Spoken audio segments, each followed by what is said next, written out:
In this quick video, I'm going to show you how you can change your domain name on Vercel. You want to open up your Vercel project, and at the top you should see an option for domains. Once we click on domains, it is going to show you your current domain name, and if you want to change it, you will need to link it to another domain. Now you have the option of buying a domain directly through Vercel here. If you search for it, it's going to show you the available ones. And also, if you have a domain which you want to use, external domain, for example, Hostinger here, you will just click on add existing, and I'm going to show you how you can connect it to your existing domain.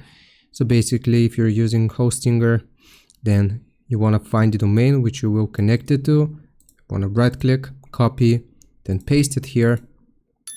And now you will just click on save.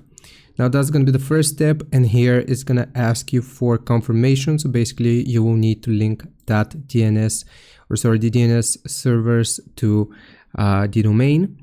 So here what we're going to do is click on edit, or rather we'll just, give me a second here.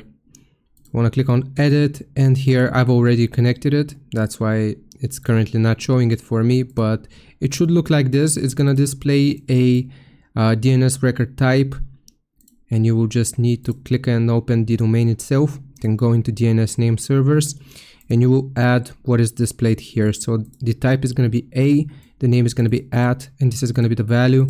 So here a at, and this is gonna be the value that you want it to point to, and you will just click on add record, and that is how you connect or change your domain name on Vercel. Hope this helps. Leave a like and sub. I'll see you next time.